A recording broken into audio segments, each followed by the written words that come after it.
Assalamualaikum dan salam Sarawakku sayang. Bulletin UKAS edisi tengah hari 15 Mei 2021 bersama saya VVM Mirza Eka. Semua taska dan tadika di negeri ini dibenarkan beroperasi dengan pematuhan kepada prosedur operasi standard SOP yang ketat sepanjang tempoh Perintah Kawalan Pergerakan Bersyarat PKPB mulai Isnin depan 17 Mei 2021. Menteri Kebajikan Kesejahteraan Komuniti, Wanita, Keluarga dan Pembangunan Kanak-Kanak Sarawak, Datuk Seri Fatimah Abdullah berkata, keputusan tersebut diambil selepas merujuk kepada Jawatankuasa Pengurusan Bencana Negeri Sarawak JPBNS. Menurut beliau, pematuhan SOP ketat itu merangkumi sebelum, semasa dan selepas anak-anak hadir ke taska dan tadika. Dalam satu kenyataan media pada Jumaat, Fatimah memberitahu setakat 11 Mei 2021, kementeriannya telah menerima 102 permohonan untuk beroperasi daripada tadika swasta yang melibatkan 286 orang anak-anak petugas barisan hadapan dan 1,022 orang anak-anak yang ibu bapa mereka berkhidmat dalam perkhidmatan penting. Kebenaran untuk beroperasi ini juga akan melibatkan 96 buah institusi pendidikan awal kanak-kanak IPAKK sedidik dengan 251 orang anak-anak petugas barisan hadapan dan 701 orang anak-anak yang ibu bapa mereka berkhidmat dalam perkhidmatan penting. Seterusnya, 1,087 buah IPAKK kemas dengan 1,474 orang anak-anak petugas barisan hadapan dan 2,228 orang anak-anak petugas perkhidmatan penting serta 176 buah IPAKK perpaduan dengan 155 orang anak-anak petugas hadapan dan 1,141 orang anak-anak petugas dalam perkhidmatan penting. Setakat ini, terdapat 234 buah taska dan 2,795 buah tadika berdaftar di Sarawak. Untuk tujuan rekod dan pemantauan, semua pengusaha IPAKK perlu memaklumkan kepada kementerian melalui bahagian pembangunan awal kanak-kanak tentang pengoperasian IPAKK masing-masing melalui pautan berikut. Beralih ke laporan harian COVID-19 dengan Sarawak mencatatkan 533 kes positif baru pada Jumaat melibatkan 24 daerah dan menjadikan jumlah keseluruhan meningkat kepada 37,654 kes. Sejumlah 324 atau 60.78% daripada kes tersebut dikesan di daerah Miri, Kapit, Sibu, Bintulu dan Kuching. Menurut kenyataan media Jawatankuasa Pengurusan Bencana Negeri Sarawak JPBNS, daerah-daerah yang melaporkan kes positif adalah seperti yang tertera.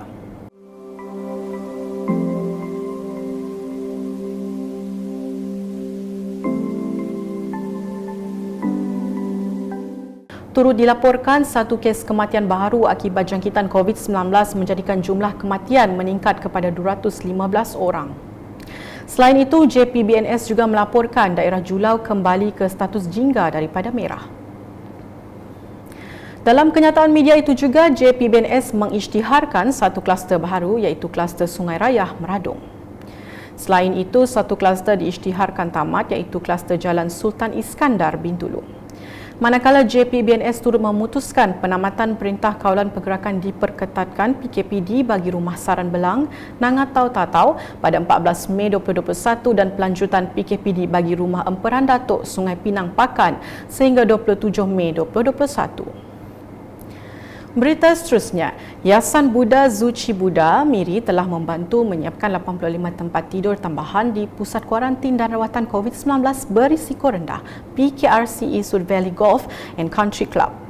Menteri Bertanggungjawab Jawatankuasa Pengurusan Bencana Bahagian JPBB Miri Datuk Lee Kim Shin dalam kenyataan media pada Jumaat mengucapkan terima kasih atas bantuan kepada pihak yayasan tersebut yang menyediakan tempat tidur tambahan. Sebelum ini, Yayasan Buddha Zuci Buddha turut membantu mendirikan 60 tempat tidur di lokasi yang sama. Dan sehingga kini terdapat sebanyak 145 tempat tidur ditempatkan yang dapat menampung 472 pesakit di PKRC berkenaan. Seterusnya, keputusan Persatuan Nelayan Kawasan PNK Limbang merancang dan memindahkan pejabat dan Pusat Pengumpulan dan Pengedaran Ikan CCDC ke bangunan bekas Rumah Rehat Kerajaan merupakan satu keputusan yang tepat. Menteri Muda Pemodenan Pertanian Tanah Adat dan Pembangunan Wilayah Sarawak Datuk Dr. Abdul Rahman Ismail berkata, ini kerana tempat tersebut mempunyai kedudukan yang strategik yang terletak di kawasan bandar dan senang dihubungi. Jadi PNK menyewa lah. Memang ada sewaan juga. tapi lebih murah. Tapi keadaan di sana memang teruk.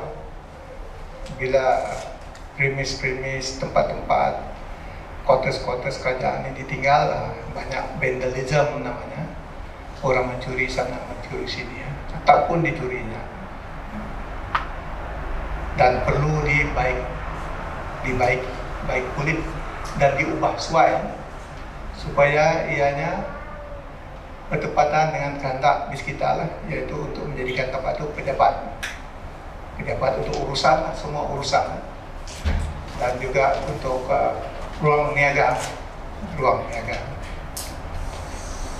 Kita lihat sana memang begitu sesuai lah tempat itu. Beliau berkata demikian semasa berucap dalam majlis penyampaian bantuan kepada golongan asnaf Persatuan Nelayan Kawasan Limbang di Pusat Komuniti Persatuan Melayu Limbang baru-baru ini. Datuk Dr. Abdul Rahman yang juga adun Bukit Kota menambah kerja-kerja baik pulih CCDC itu akan dibayai oleh Lembaga Kemajuan Ikan Malaysia LKIM dengan peruntukan sebanyak RM100,000.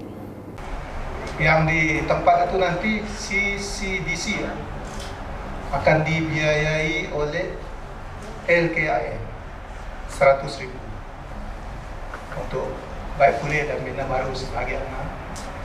Terima kasih kepada LKIM. Ini adalah cara perniagaan yang membawa keuntungan ini. Akan ditulis RM150,000, ada mau cek?